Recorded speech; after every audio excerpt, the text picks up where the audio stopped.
Sunday. Every Sunday, side by side at the microphone, from the green light to the speed trap, Chris Switzer and Ray Carino calls them as they sees them, and you better believe them. Here, relevant news, biased opinions, and outright bullshit regarding every aspect of automotive culture. Gasp at mechanical trickery never before revealed over FCC-regulated airwaves. Thrill to the explosive tension as Chris and Ray cuss each other down the track and barrel roll across the finish line, laughing at certain disaster as they shake hands for the devil. All that and much more this Sunday at high noon on the Motormouth Radio Hour. Call in and speak live with the Wizards of Speed and live feed, Chris Switzer and Ray Carino. Bring the whole family. Kids under 12 get in free. Every Sunday at noon on WHPC. Take the Long Island Expressway to the Meadowbrook Parkway and look for the sign saying no parking on the expressway and no express service on the parkway. Go right on Highway 24 to Garden City. $2 all-day parking includes pit pass. Sunday!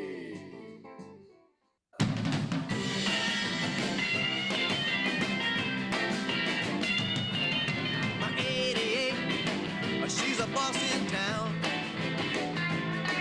and there isn't a cat who can shut me down. Nah, you can't shut it down. You can't shut it down. There's no cats out there that can shut us down, because you've tuned in Long Island's only automotive talk show, Motormouth Radio, with your hosts, Ray Guarino and Chris Switzer. Here he is. Look at him, look at him, look at him. How you doing, Chris? I'm listening to Frankie and Annette over here. What was that? That's, let's see, Going 88. Going 88. Who does that? 78, Going 88. Oh, God, this is the Grand Prix. The Grand Prix, back to them. Oh, come on, yeah. It's my going 88. Going 88. Gonna be dancing on the sand with that one. Hey, listen. There's spring happening. Spring weather. We're having nice. Yes. So why not? Let's do a little sand cast. Hey, first of all, I want to thank Hey Mac Man Brian for filling in my shoes. Now my shoes are all stretched out because He said his feet's so big. He said you need some Dr. Scholl's, by the way. No, I want to thank Brian. He Sanitizers. did a fantastic job stepping in for me last week. I was on my way up to Hartford. And I had to laugh. Hartford. And I had to laugh because, like when you prepare yourself for a trip, no matter if it's an hour long or 2 hours long, whatever it is, you take a look around the car, right? You basically check the fluids, look, okay, we need a little bit of coolant, need a little top off the oil a little bit, check the brake, check the power steering, make sure everything is good, nothing's leaking. I walk around the car to go check the tire pressure, and the first tire, the driver's side rear, I go to with the tire pressure gauge, and I notice this huge screw sticking out of the tire. Screw you. Yeah, I went. So of course we had to take all of the supplies out of my wife's car, transfer them over to the police vehicle to use on the trip. But it's one of those things where all you have to do is just put your hands in your pockets, go stare at the car for a little bit. It doesn't take long, and you can avoid a catastrophe. Mind you, the next day, the Monday, I put the car in the air. I put the wheel in the air, I should say, and I unbolt it from the vehicle. I take it off. That's when I go and pull on the screw because I don't want to do it while the tire's on the car.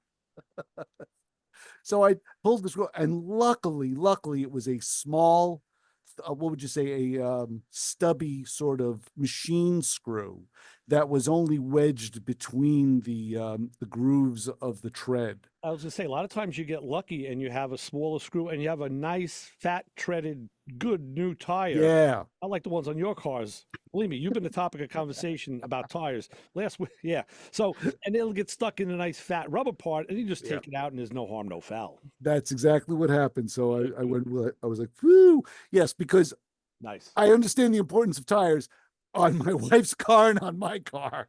On the Chrysler, I think there's a Guinness World Record that I'm shattering when it comes down to the tires.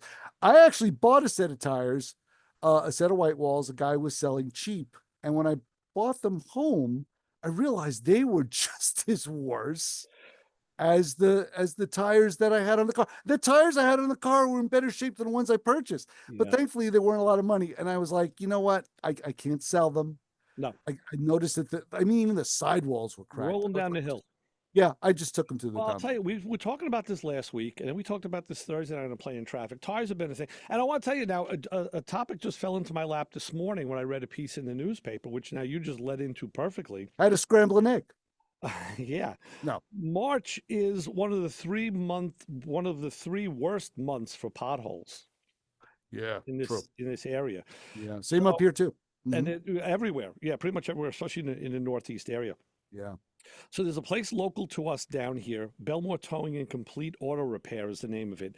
They did a deal on Friday where they had people come in for a free tire pressure check and adjust. It's like, just come in, we'll take a look at it. No, we're not going to hold you up for anything. Right. People did, and I hear they had a pretty good response. Again, just to raise people's awareness about tire pressures. This is the time, obviously, we always talk about when to adjust your tire pressure. Hey, do it when you, all the time. There is no right or wrong time, good or bad time. Do it a lot. You should. I think you're the only one who does, though. I know. Well, you know what? But I'll tell you something. We've had some tentacles going out because I've had friends who were friends of the show tell me, just like you've said, hey, you got in my head and I went out there and I checked my tire pressure today. Good. That's what you're supposed to do. Yes, you have free rent in my head as well. Yeah, I'm with you 100%. I think of you. Because- I sing your praises Yeah, every time I have to go out there. Just to briefly recap for those who don't know, tire pressure varies with temperature unless you have nitrogen in your tires. That's stable. So the variability is this. As the temperature goes up 10 degrees, you just gain 1 psi. Temperature goes down 10, you lose 1. Right. So you can easily do a computation. If you last checked your tires in November, and set them at November's pressure for that temperature and went at 40 degrees, whatever, 50 degrees. Now you've gained some because the temperatures come up. But you know what? You don't have to do any math. You don't have to figure this all out. Just go out with a good pressure gauge, check it, and then adjust it. And tire pressure, battery-powered tire pressure machines, let's say, compressors, are all over the place now. You get them, they're part of jump packs, they're standalones. So they've become very inexpensive or affordable, let's say, for the homeowner to have. So Belmore Towing did this, and it's based on the fact that the National Highway Safety Traffic Administration, say that one 3 times fast, the NHSTTA, they say 80% of drivers are running around with at least a 1%. Or at least, I'm sorry, 80% of drivers are running around on at least one improperly inflated tire. Oh, I believe it. Right now, without even knowing it. Totally believe it. And that's what this program was set out to dedicate to. And just for the fact that your tire pressure is incredibly important for gas mileage, for handling, for braking. Sure. Yeah. It's such an easy thing to remedy, such an easy thing to check, and it's so important and I'm really glad that you bring it up often. I know I break your stones about it a lot, but I'm really glad you do, because it's a constant reminder. And even busy people, it doesn't take a heck of a lot. And like you say, tire pressure, tire fillers, compressors are so easily accessible nowadays and so easy to work with that, it's the days of, I have my old compressor sitting in the garage that sounds like the lights dim when I plug the thing in. It makes these ungodly noises and rolls around the floor, and I roll the hose out and I fill all the tires real fast because I don't want that thing blowing up on me, because I think the pressure relief valve is a little sketchy on it. Well, I tell you, most gas stations have a thing. I know in the BJ's they have one, so they're available. But back to the potholes. Last year, the AAA responded to 61,250 flat tire calls in our area. I believe it. We have a call in our area too. It happens. Good. Phones. So let me go to the phones and say, hi, caller. You're on with the Motor Mouths. Hello, Chris. Hello, Ray. Johnny. Good old. What's up, John? With the pressure's all mine. What's the pressure? No, the pressure's all mine. Okay. Oh, the pressure's all yours. I thought the pressure was ours. Yeah. Yeah. Oh my God. Tire pressure. Yeah. Fall and spring. You know, if you're filled up late fall, early winter, you're probably going to have too much pressure this time of year. Well, it varies because it Yeah. would have been colder, so you would have had less. But now that the temperature's increased, let's say, if you filled it up on a 20-degree day, let's say, Right. and now it's 60, that's a 40-degree variant. That's 4 psi. Or PSI. 20-degree day pressure, unless the compressor's in a heated garage, is going to be denser. Yeah, I don't know how air density actually plays into it. And that's the thing, John. I tell people, don't get too deep into the science. Yeah. Just get a good gauge Right. and just do it. Yeah, it's the truth. And you know, it's kind of funny. You'll drive on a very, very bitter cold day on the highway, and you'll see more than most people with flat tires on the side of the road. And it's because it's doing the math or doing the ballpark math. And when the temperature drops, their pressure in their tire drops. And if they're just teetering on a 15-pound, 12-pound tire, I'll tell you, I do it all the time, and now I got my wife doing it. We'll get behind somebody, I'll say, "Yep, right rear." Now she's Yeah. like, "Hey, is that front right? Yeah, that tire's low. Sure is, hon. You got it. Yeah, you can see it. You're spotting it." Not that she's Right. on a tire, but she can spot now a low tire. My daughters have done it too. Like, "Hey, that guy's got a low tire." Yes, he does. yeah. You can't see overinflated, but you can Oh my see God, under. Jody, you did good. Yes, exactly, and that's what we're here for, John. So that's the No, idea. I just laugh. Yeah, like you said, you can read too much into it. Yeah. But colder air is denser, It is. and that's why late fall, when the temperatures start to drop, you get better gas mileage. There's more air going into the engine because the air is denser. That's true. That's true. The cars always run better in the cooler temperatures. That's right. So And we know real well because we're full of hot air. Yes, that's right. I don't think that of either of you. That's Today. But it's still early in the program, though. right. I know you haven't done the weather yet, but No. it really turned out to be a nice day here, other than wind. Yeah, not bad. I want to shout out to our friends and families who are down south that are getting got pummeled with this. Yeah. These tornadoes and all. I know it ripped through some states down there just traumatically. So I was watching it yesterday with a buddy at his house on the TV, and it was just red. It was disastrous. So we hope everybody we know down there is in good shape and averted any kind of disasters. Hope their roofs hold up. I can't fathom, and we've seen some pretty good hurricanes in your and my lifetime, but I can't fathom having a tornado come through. Oh no. It's like a scalpel with on steroids. Right. And I'll tell you, John, you know how you prevent a tornado? Don't move to a trailer park. yeah, exactly. Don't go to a trailer park. Hawks Don't do that. do too good in Florida in the hurricanes either. No. No. And I'll tell you something about that. When I was looking in the Raleigh area of North Carolina, I was looking at houses down there a few years ago. And one of the real estates, I asked them, like, what's with all these trailers? The people keep them. Every year they get the tax base lowers. After a point, they're grandfathered in. They don't pay tax on those things. So I said, well, why does the neighborhood want to, they kind of bring down the neighborhood because they're not always the nicest looking things. You'll have really nice houses and then like a trailer park with the guy's furniture's on the front lawn, So anyway, regardless, they said, you know why? They said the municipalities down here actually like it because if there's a big enough storm or a tornado, they'll get wiped out.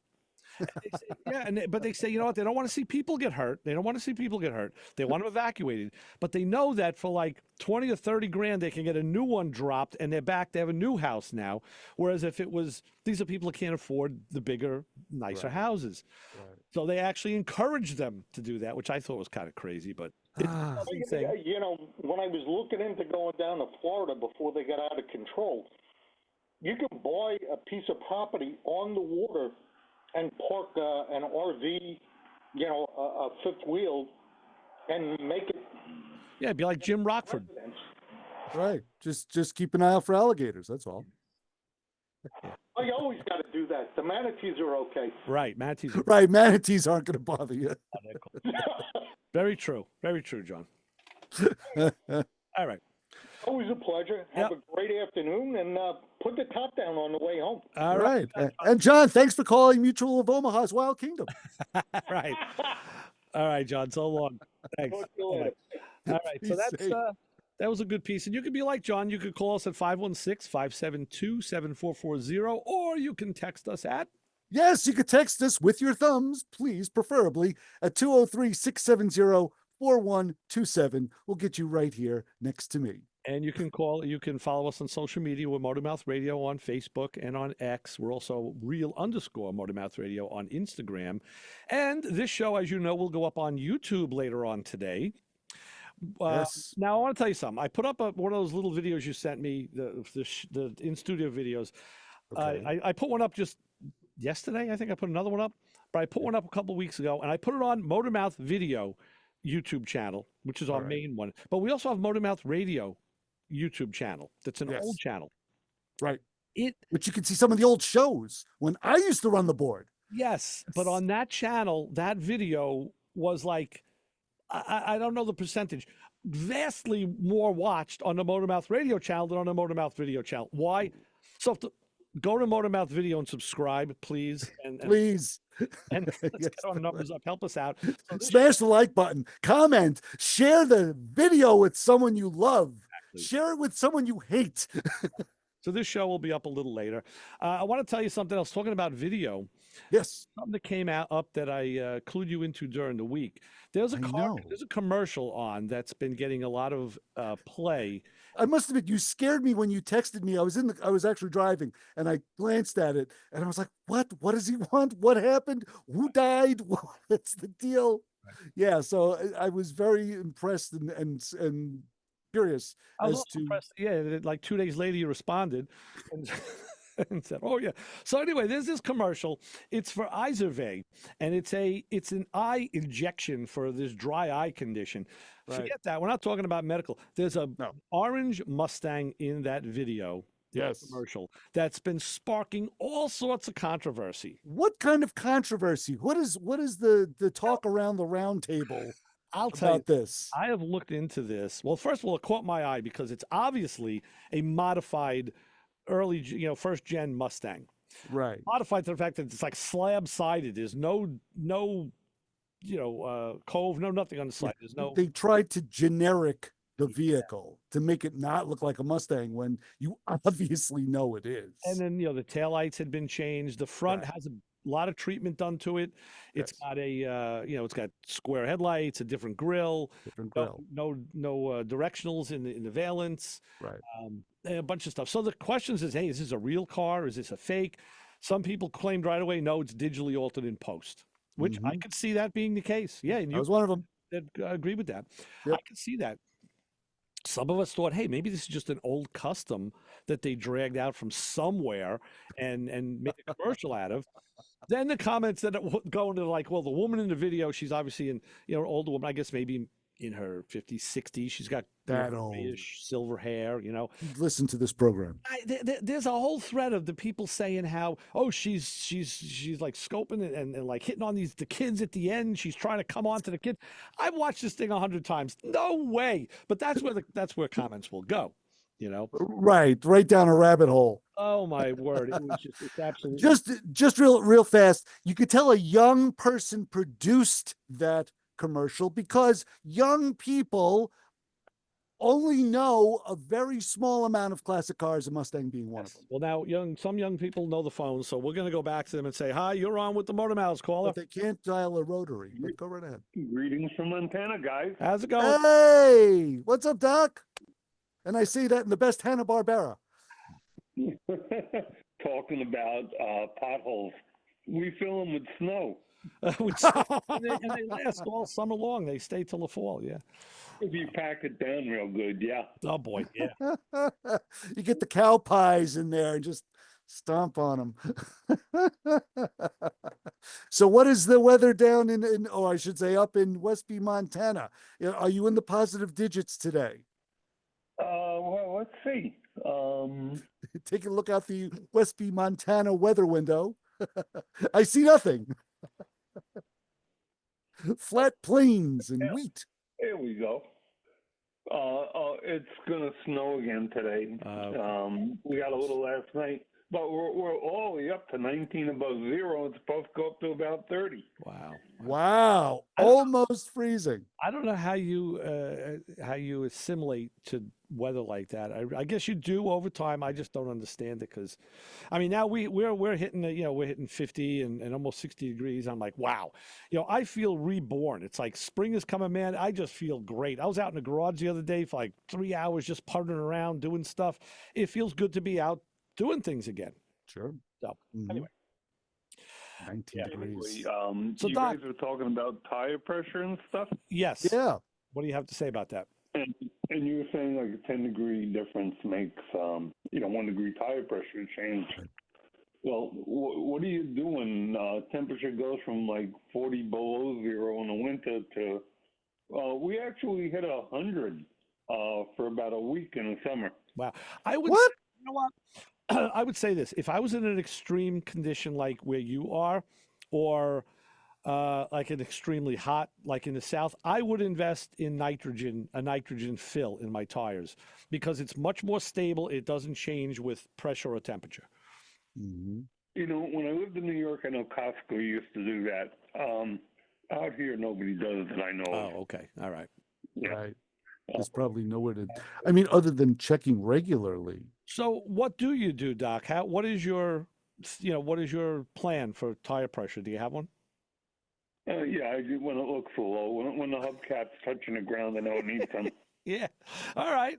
Hey, well, I mean, do you know what other people do by you? Have you ever talked about this with your friends? No, not really. I'm sure they don't run around checking it every week or anything, but Right. I check it a couple of times a year, and like Okay. I say, my driving now is usually about 3 blocks each way. So. Yeah, you're an extreme case, so you don't do a lot of driving, and I'd say a couple times a year is probably fine for you. Yeah, as long as they're Right. and holding the vehicle up, good enough. Exactly. Tires round. You're good. Exactly. I got some feedback on information you gave me last week. What's that? Or 2 weeks ago. Oh, I was just going to say last week I wasn't here, so it wasn't my fault. My buddy with those rusty lug nuts he couldn't get off. Yeah. Yeah. You mentioned that tool. Yes. He bought it. Okay. Good. Where did he get it from?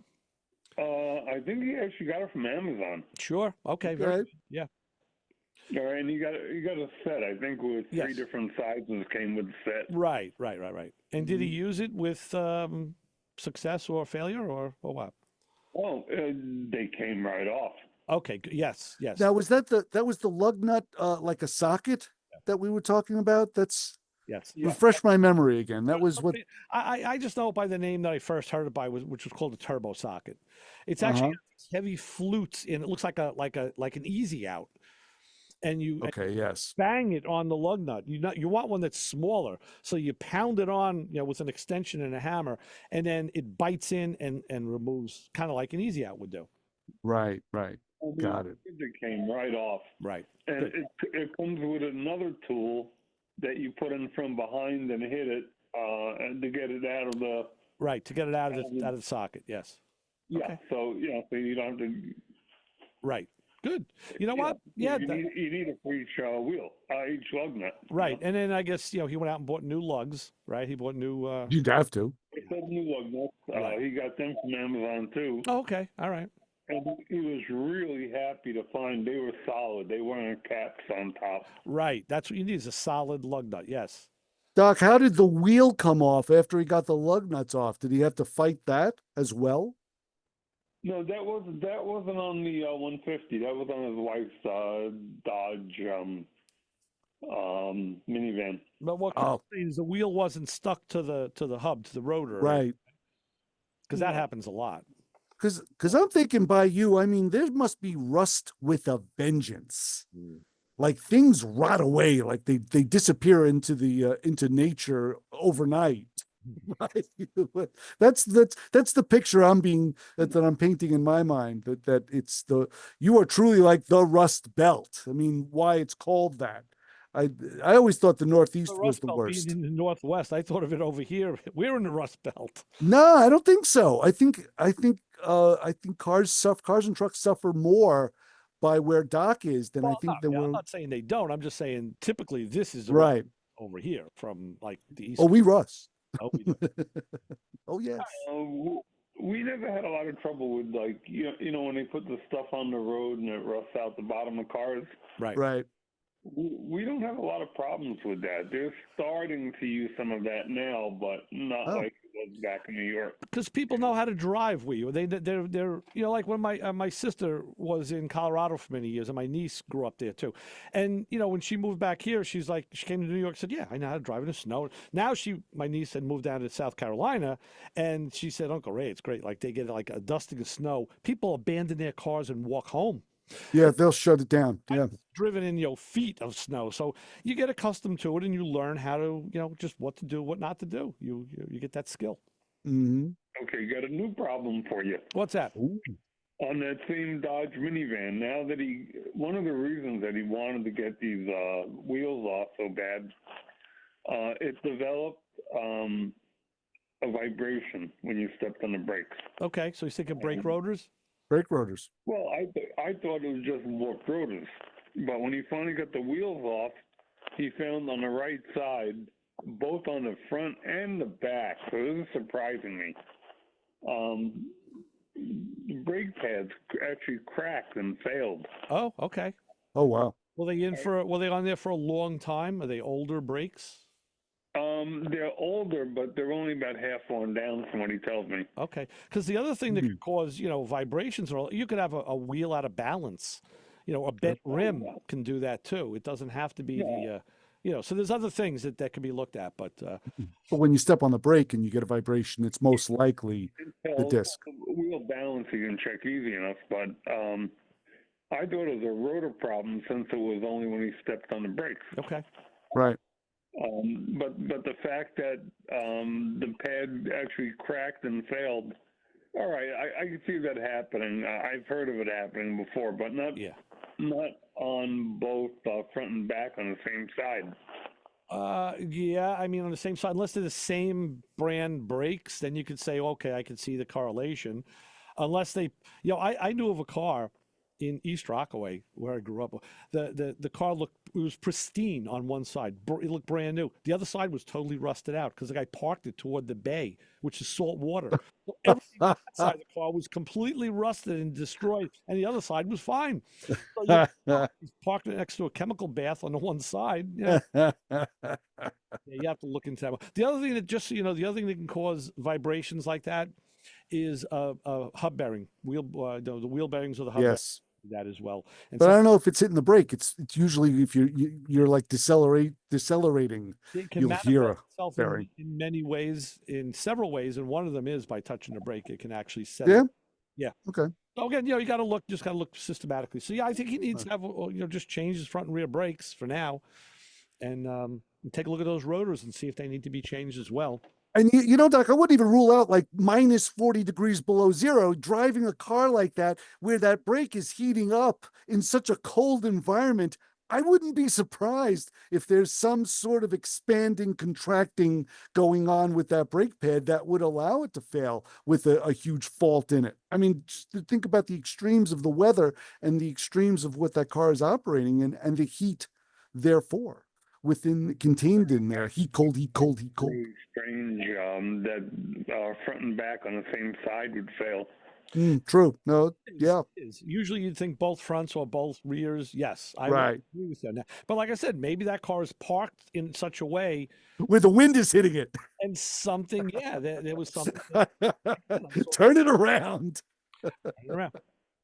Well, I think he's got to change the brakes. I have seen some pretty crappy brakes, like at Pep Boys used to sell brakes. I swear, the box that they came in, the bamboo on the box they came in was stronger than the brake, and they were $9.99 for a pair of brakes. You get what you pay for. Yes, who would put that on their car? I'd rather put a block of wood in there, like Chris's body mounts on his. Hey, it was good wood. Lincoln body mounts. I know. So I don't know, All Doc. right. So keep us up on that. If he does the job, let us know what happens. Sal, make sure he really looks at closely, cleans and lubricates the slide pins, make sure the calipers can move freely. Right. And a good brake flush at the time. That's the time to do it. Flush that brake Yep. fluid out. Tires are off the car. Why not? Yeah. And Okay, guys. That covers everything from up here, and I'll keep you in touch with the weather. And great. I think Bridget's actually listening in Long Island today. Oh, hi, Bridget. Give us a call. Yeah. Well, thanks, Doc. We appreciate that. Thanks, Doc. I'm glad we were able to maintain the #1 automotive talk show in Westby, Montana. Right. You sure are. All right. Thanks a lot, Doc. We appreciate it. Thanks, Doc. All right. Bye-bye. Excellent. So we've hit the bottom of the hour. We might as well take our break. Let me just wrap that Mustang commercial. I don't know. What are your thoughts? Let us know. Even catch us on social media. I'm going to put a post up with some pictures. Tell us what you think. The first thing I thought it was the Sonny and Cher Mustangs from the 60s that I sent. It did. It almost looked like it. But here's the thing. When I say a young person must have put this together and they only know a certain amount of cars, you could have probably taken like a Corvair convertible. Right. Now, no one under the age of 40 can picture a Chevy Corvair in their mind. Yeah. But if you take that car and just take the emblems off it, no one will know what it was. Right. And you could use it with no Chiron graphic issues at all. It could just be the car the way it is. But yeah, as far as I'm concerned, and the one shot that's the giveaway in the commercial is the side shot. Yeah. Because if you look at the side shot of her driving, where it's just the profile of the side of the car, her head is very small. I think you said that. Yeah. Yeah. It's completely disproportionate. A lot of people did pick up on and said maybe the car was so modified so they didn't have to pay royalties to Ford to use the image of the Mustang. That could be, yeah, sure. And they're not selling Mustangs, they're selling drugs. I guess that's a loophole. Yeah, I guess you could. So anyway, that was something that fell into our. But I must admit, it wasn't one of my favorite drugs. No, not mine either. Not. No, my favorite drug is Sky Rizzy. Oh, there you go. Yeah. I want to be Sky Rizzy. I want to be DJ Sky Rizzy. Just like saying it. That's all. Or the other one is there's one that if you have digestive problems. I think it's called Crayon. All right, I have. And I'm like, you need to eat crayons for digestive problems. Anyway, well, let me tell you about something else that's going on. Tell me. And I was just talking about this yesterday with our good friend Pirate Paul. You can win a $100 gift card to Uncle Bacala's Italian Seafood and More. And you won't need crayons. Just for downloading and using the free WHPC app. We were just talking about this. He asked me, he goes, how do you know about Uncle Bacala's? I hear you talk about it all the time. I said, well, we've been there many times. I think one of my sister-in-laws found it and turned my wife onto it, and then we started going. Right. He's been a regular there for years. So he's like, and you won't see DJ Sky Rizzy there. No, but you might see me there because we go there fairly often. Signing autographs and body parts. No, just eating a lot of gavone. We're just gavoning the food and the good drinks. So listen to WHPC anytime, anywhere, and register to win this $100 gift card inside the WHPC app. So crawl in that app and you right in that apple. Uncle Bacala's Italian Seafood and More is located at 23-70. Remember addresses like that? When do you hear a list? A hyphenated 23-70. Connecticut. Straight out of Queens. 23-70 Jericho Turnpike in Garden City Park. Not in glorious Queens. Garden City Park, yes. And the WHPC app is located right here at the studio. Or you can go to the Google Play or Apple App Store. And good luck from the voice of Nassau Community College and the free WHPC app. Which sounds exciting. Like Doc, to our weather, which is powered by Pantano's Gourmet with locations in Hewlett and Uniondale. Looking out the WHPC weather window, it's cloudy. What do you see? Clouds. It's windy and cloudy today. I didn't see wind yet, but they're talking about cloudiness throughout the day. High of 58. It is moderate, like John said. It's not a bad day. Tonight they saying windy conditions continue. I don't know. We don't have wind yet. With some heavy rain at times, low of 51. And tomorrow is supposed to be more steady rain in the morning with showers continuing throughout the afternoon, a high of 54. So wear your mucklucks. Brian did a great job of giving us not really an honor group of the hour. Well, he did call like that. It was more of a statement, which I thought was great. So now we can get back to I must admit, I always have to appreciate Brian because he basically says, take care of your tool and your tool will take care of you. So let's get back to this silliness. Do we have an auto now? We have you decided on bed music for your spot yet? Because I'm waiting for you before I pick something. So No, by all means, your musical yakety sax is good. You like that, huh? I gotta find it on the CD. your musical knowledge I've never questioned. Oh yes, you have. You've questioned how the hell did you know that now? All right, what's the honor group of the hour? Tell us. All right, try and keep up. The Motormouth Radio Honor Group of the Hour this week. If an aftermarket bolt-on modification has caused paint and body damage to your muscle car. Did you ever get so excited about installing that tall aftermarket air cleaner that you whack the underside of the hood with the longer replacement carburetor stud? Now there's a pimple in the middle of the hood that everyone at the car show is going to point out and notice. Have you ever went as far as to mount the widest tires possible on your muscle car and tuck them under the stock wheel wells with little clearance just to grab the chrome trim and bend the wheel lip, pulling off the driveway and into the street? Now, why did you bolt on that aftermarket rear spoiler on the trunk lid? Everyone you know told you no, and you didn't listen. Now you're tired of it, and the first thing that comes to mind is how you're going to repair the 4 holes in the trunk lid. So if your aftermarket modifications cause some extra trips to the body shop, you're part of the Motormouth Radio Honor Group of the Hour this week. Nice. That's a lengthy diatribe there. Very good. Okay. So let's take our break. We'll be back with more Motormouth Radio with your hosts, Ray Guarino and Chris Switzer, right after this quick little break. Keep it where you got it on 90.3 WHC. Huh? Also, when we come back, I am going to tell you how I embarrassed myself this week. By trying to dance to this.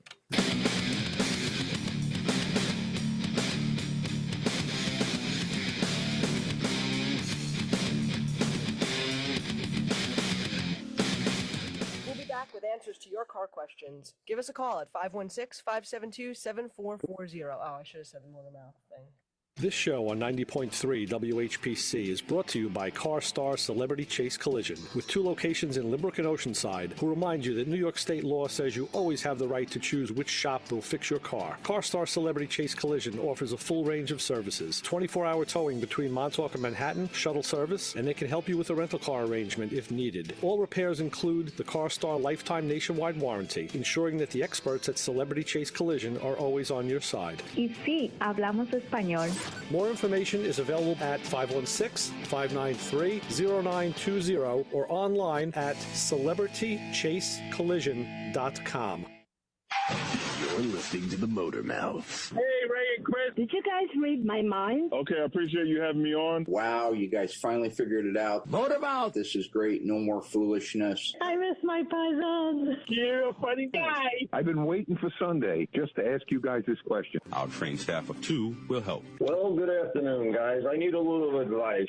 All right, so you got me to call in. All right. I don't know everything. You know, you guys are mechanics. You guys have a great show. Thank you very much. I come with a tale of woe and a warning for the younger guys. Chris is doing jumping jacks. He's getting ready. Ray is right behind me. Every time I get off the air, I think, Motormouth. oh boy, they're never going to ask me back after that one. Yeah, this is a collect call. How are you? Quite frankly, there are better things to do with your time. Oh, I probably called the wrong number. I was trying to get a hold of Ray. And I wake up screaming. So I'm very happy to listen to your good advice. Yeah, I want to know what the is wrong with my car. You know, break it down for us call guys. All right. See you next weekend. Motormouth. I know you guys usually speak Guido, Right. and now you're talking Pintel and Yiddish, and this morning I happened to listen to the rabbi on your station. So it's all, I guess today's Yiddish then. Right. There are answers, sometimes correct ones, and we may have them. Motormouth Radio, 90.3 FM, WHPC. Motormouth. Hey, you, get over here. Every Sunday, 12 to 1, you are going to tune in to hear the Motor Mouths, my friends Ray Guarino and Chris Switzer. 90.3 FM, WHPC. You might learn something.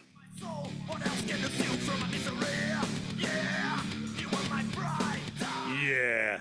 There you go, Chris. See, it's getting to you.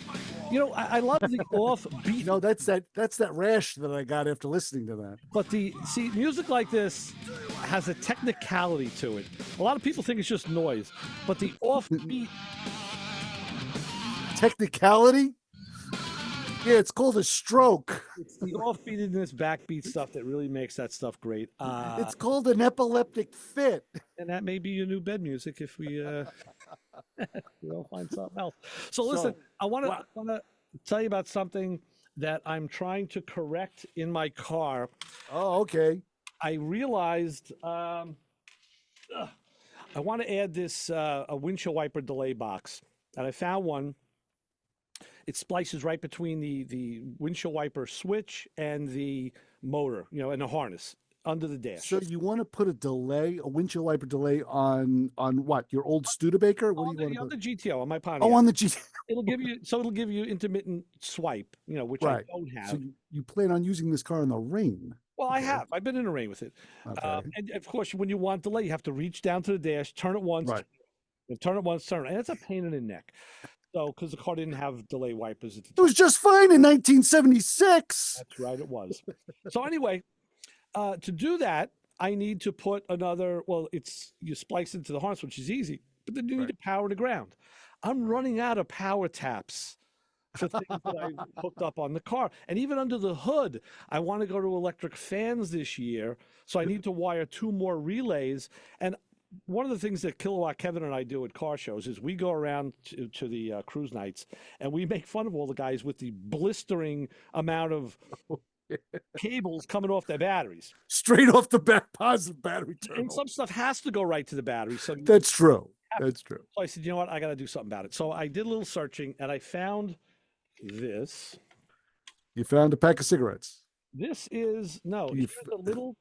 It's a battery charger. It's a secondary fuse panel. Oh, look at you! 6 fuses. So that's double the size of my fuse panel on my TR6. I know. I will put this in the car, in the vehicle. It does have a cover, but it's not weatherproof. This will go in the vehicle so I can have more taps, from under the dash. Smart idea. Then you're gonna get another harness for the grounding. I just bought one of the. It's just a closed box. It's got pieces that open. Oh, these. It's got dirt in it. It's earth. That's your ground. I didn't take into effect that in fact you need a screwdriver. Well, I loosened them, but I guess the thread grabbed. This is just a bus bar in there. Oh. You run all the ground taps off this bus bar. Okay. Then the maluk of all of them. Oh. The one that take care of the taps under the hood. Yeah. This guy right here. What is another black box of death? This one has it's got a heavy battery cable on it and all. Oh, look at that. When you open this. Ooh, relays. It's got 6 relays that are. Wow. You're turning your GTO into a BMW. I know, but this will have to mount probably on the fender well. And now, being battery powered, these relays, 2 of these are going to be for my headlights that I already have. So 2 of them will be for the fans. And it'll actually give me 2 free relays that I have to yet be determined. So that's fantastic. I recommend that people do this with their cars. When they retire or have all the time in the world. Let me go back to the phone since I call you on the motor mouths. We're talking about electricity. That's why I called back in. Ray, I know you follow a gazillion things. If you haven't seen this, and I watched it the other day, extending the power out. One of the things that I watched was it was on I think it was a Ram truck. And they've got all of these buses now, which is basically a network within the vehicle. Uh-huh. And the guy got one in for repair, and it would go for 30 miles and then completely shut down. Right. I don't know if you saw this, if you did. Yeah, that was on Royal Auto. And that one gave him fits because if I remember correctly, if that's the correct video, there was a connector that was made at the factory that was faulty. And it was behind the kick panel. Well, it wasn't factory faulted, but it went no good somewhere in the course of the life of the vehicle. Well, that happens. It's sort of like, for anybody that's familiar with networks, right. Those things are basically hubs. Yes. It just extends the network out. Right. But I was like, oh my God. No, I didn't realize that.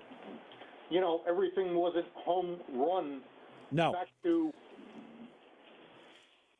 No, and I'll tell you some of the stuff, and that's why I did this, because some of the things that I've put in my own car have to be home run back to the battery. Like the vintage AC has to be home run back to the battery.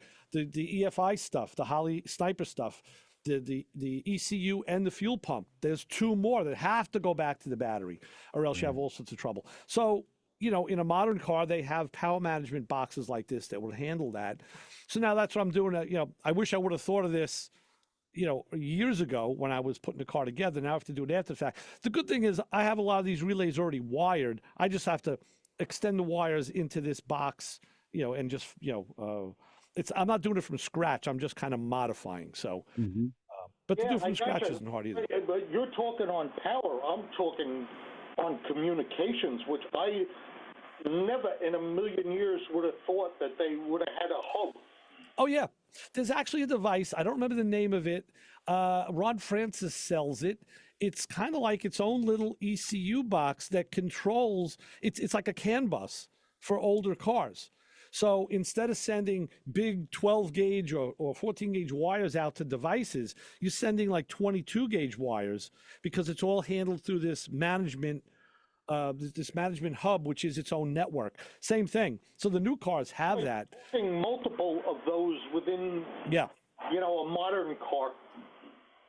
I think a couple of years ago they said the Caddy Escalade had something like, I was like 60 or 80 different network circuits, you know, branches that were, you know, wired into that vehicle, which is, you know, crazy. So a diagnostician can go pretty much nuts when they're trying to figure right.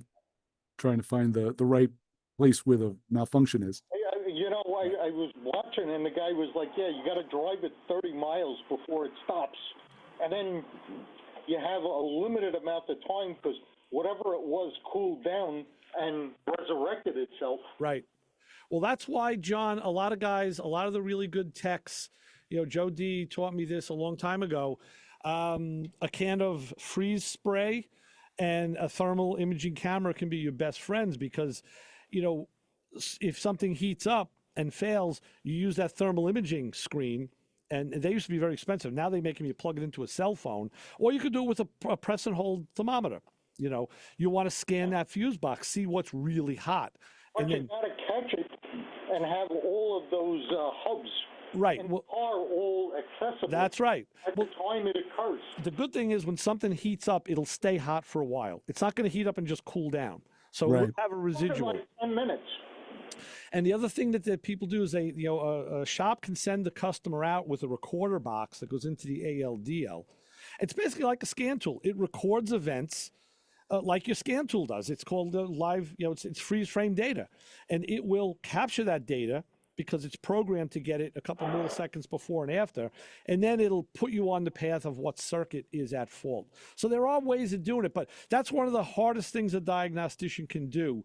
And that's how you know you got a good one like Joe D, because those guys are like, you know. Yeah, when I watched that, I was like, and it's no different than the computer networks that I dealt with, but I'm like. That's right. It is a computer network, pretty much, basically. Yeah, sure. It's the same but different. Exactly. You're right. That's right, John. But it's like I tell my wife and my kids all the time. I said, "You got that cell phone in your hand? That's don't think of it as a phone. It's a computer. That thing is sure a computer. It really is. You use it as a computer. It is a computer." Yeah. And you know, I'm far from an expert on you know, the automotive end of it, but I know the equipment that we use. Yeah, if a floor in a building or even a part of a floor in the building went off, yeah, we could zero it down to, it's in this wiring closet. Right. So I'm assuming that, you know, the automotive side of that is probably repeating, you know, what's been in the computer industry for. Yep. And Joe has shared, he said, you know, you need a scan tool with a network topology display. So I guess that will show you in display form the network grid. Yeah. And then, again, you can go in. Like that Tesla that I was looking at last week, when it showed me the HVAC system, and it literally was like pipes, and there was blue lines, and then there were red lines. That was the blue cooled gas and the red heated liquid. That was actually exactly what it did on its own display. the Tesla did that. So that was very cool. So yeah, I didn't realize that, you know, from an auto perspective, it's its own. Yeah, it's a new world. That's for sure. All right, Joel. Thanks for the thought. Let me get. I got one more topic to cover. You got it. All right. Bye. All right. So long. Bye, John. The other thing I wanted to cover was kind of fun. It was when when the bat signal goes out and you get called like to come help a friend, right? I was called yesterday to come help a friend, our good pirate friend. We had to put an exhaust system in a Chrysler, and he said, "Here's an exhaust system for Chris's car." I'm like, "No, Chris's car is never going to see an exhaust system like this." Oh no! Did you take a look? Did I send you a picture? Yeah, but this is a mandrel bent. This is an expensive exhaust system made by TTI, great company. This is top shelf stuff. The same company I bought it from. Did you buy from TTI? Yeah. Okay. Did they recommend? Now I asked him. I said, "Okay, so what's we had tailpipes, mufflers, mid pipes with an H, and then head pipes." Yeah. And he told me, he says they recommend we start from the back and work forward. Yes. Now, I would have worked from the forward going back. Which I did. I worked. I went pshaw. I'm working from the front to back. I did. From the back. Yes. And I went from the front. I went from the exhaust pipes back. So we we followed the directions. Okay. I didn't. And I'll tell you something. I'll put some pictures up later. This exhaust system was phenomenal. It fit. I mean, now he put larger torsion bars in the car and cleared the torsion bars. Everything clears the floor, clears everything, and just Did he put the 2-inch or 3-inch? 2.5. 2.5. That's a muscle car exhaust. It's 2.5. Right. That is what I have. That's right. Because I went with the smallest, and the smallest was 2.5. Okay. Yeah. I didn't go with the largest. I went with the smallest, and that was definitely muscle car. So the only difference for me was we did this on the cars on jack stands, not on a lift. Sure. So that was a little different, crawling around. But I'll tell you. Oh, tell me about it. Oh, terrible. But tell me about it, Mr. Gentleman on your lift. Well, the nice thing was, and I said this to him, I said, this is great when you're at this stage of a project and you're not dealing with dirty parts. Everything is clean. The bolts are brand new. The pipe. I mean, my hands were mildly dirty just from like the packing oils and whatever. It's like I could have done this in a suit. Let me ask you, how did you connect the back, the tailpipes coming out? Because I had to literally customize 2 welded brackets that would fit in the existing holes of the chassis. I didn't want to drill another hole in the chassis like the directions recommended. Okay. So I basically took one of their brackets and fabricated and welded so I can get the bracket on an angle to reach an existing hole. Well, he already had the tailpipes up when I got there. Oh, okay. Long brackets, and I know they're going to be changed because he's buying tips that are actually kind of long. So he said that's going to be changed. That's going to get cut and changed later. So he already had those up in place when I got there. So I didn't see. But I think that the bracketry looked all original for the car. It's very, very real nice. These real honking harness brackets that come around like from the tailpipe into the muffler. Very, very heavy duty stuff. There are 2 huge brackets. They look like clothes hangers, and they sit on they hang from like the upper portion, like right directly above the rear end. Yep. And they slip into that. Oh yeah.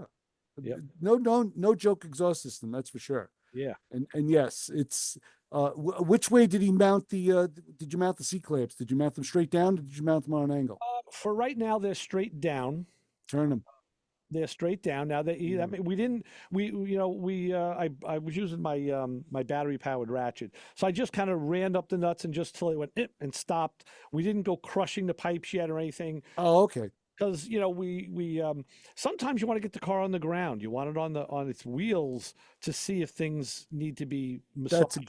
That's exactly it. When I dropped the car on the ground, I turned the clamps because they look too close to the ground. I'll tell you this, on his car, I'll put the pictures up. You'll see it. This Brian, I sent Brian some pictures last night. High and tight. I mean, this system fits beautifully. It's like a half inch off the floor. Very nice. I wish mine was as high as this one is. Yeah, mine is not as high as I would have liked. It's a little bit more than an inch away from the frame rails. Right. I would have liked it to tuck a little higher, but When I tell you I spent, I would say, a good 2 or 3 afternoons finagling it to try and get it in there. Well, here we go. Let's finagle the phones and see what we're going to find. Call, you're on with the Motor Mouths. Yeah, it's me. Okay, it's Mr. Exhaust. That's me. What's up, brother love? How are you? All right. How are you, Chris? Doing okay. So to answer your question very quickly on the tailpipes, yeah, GTX has hangers in the back for the tips. Okay. So there's bolts right in the frame. They give you reproduction factory style hangers for the back. That's good. Yeah, because my car didn't. I don't think it came with a dual exhaust on mine. There was one side you had to drill a hole, and I wasn't planning on drilling another hole in the chassis. They gave you the hangers with the little L-shaped piece, and you have to drill into the side of the frame. Right, right. And I wasn't going to do that. So I welded onto it an existing. I mean, that's really not. I mean, I think I'd rather drill 2 holes than welding. You know, I don't, whatever. Yeah. Right. Well, mine has just like a Charger would have, a Roadrunner. The GTX had, factory chrome tips. So there are 2 mounting locations, and the tailpipes have the tabs welded onto them, so they slide right in. Right. So what I'm going to do is I'm going to, when I get the tips, I ordered the tips. So when I get them, I will just slide those in, mark off the pipe and then slice the pipe, and then put the tips in place of the turndowns. Very cool. Yeah, because I have the turndowns, and I would have loved you getting the square chrome tips. Well, on the GTX, it's an oval. Oh, it is okay. It's an oval. All right. A little squished down. Okay, cool. Yeah, crushed oval. Yeah. Very cool. Nice. That was a fun day. It was actually productive. Yeah, it was good. It was great to have a hand. It was great to have a hand, somebody who actually knew what they were doing. So just you guys just imagine doing it by yourselves. Just imagine. Oh, we've done it by ourselves all the time. That's how we grew up. You kidding me? Usually didn't have any. Usually the help we had was less help than anything. It was like, go get a pizza or go get another 6-pack of beer. Get the hell out of here. I did that job solo on the ground. Right. We still propped the exhaust up on cardboard boxes. Right. We did. Well, you got to use what you got. It's it was too high off the ground to to use like screw type jack stands or something. Right.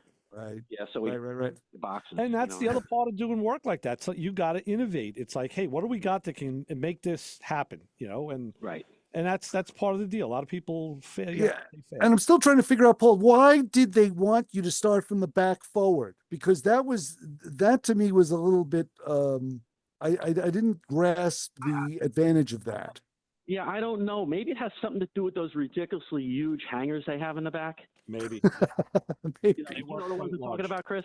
Yeah. Because I put those up first. Then I put the pipes over the rear end and bolted those up, but I didn't bolt them securely. I just let them hang there, and then I built out from there. I went to the front. I did. I did the same thing. Yeah. Yeah. The only difference I did, I took those stupid hangers and I actually powder coated them matte black so they wouldn't. And that's the nice thing. Like with a job like this, I mean, you could do it yourself, but it's nice having one guy on top and one guy in the bottom for doing those head pipes. Yeah. Paul, I was thinking about it with the bolts. They gave us 2 bolts that were too long. We couldn't fit them into the manifold. That would have been a perfect case to have studs. Yeah. But you know what? I cut down some bolts to 1 3/4, and they're still too long. Oh, okay. Wow. So I ended up. You got to put them from the bottom up. Paul, was there anything you had to take just real fast? Was there anything you had to take out of the way to make room for the pipe, like a brake line or anything like that? Everything fit perfect. They fit. Good. What we do have to take out of the way is, all right, this call because we have to go. We got it run. Paul, thanks for the call, and we'll talk to you soon. Yep. All right. Bye-bye. Thanks, Paul. All right. So for Chris Switzer, Ray Guarino, Motor Mouth Radio out. We'll be back next week. We got to get Carl Anthony back in. Maybe I'll give him a shout. Chris, what do I say with the people waiting for me out in the parking lot today? I'll tell you about my embarrassment next week. And don't follow us home, and make sure you put in a really, really good exhaust system like Paul and I did. You got it. All right. So for Chris Switzer, Ray Guarino, we'll be back next week. See you then on 90.3 WHPC. See ya.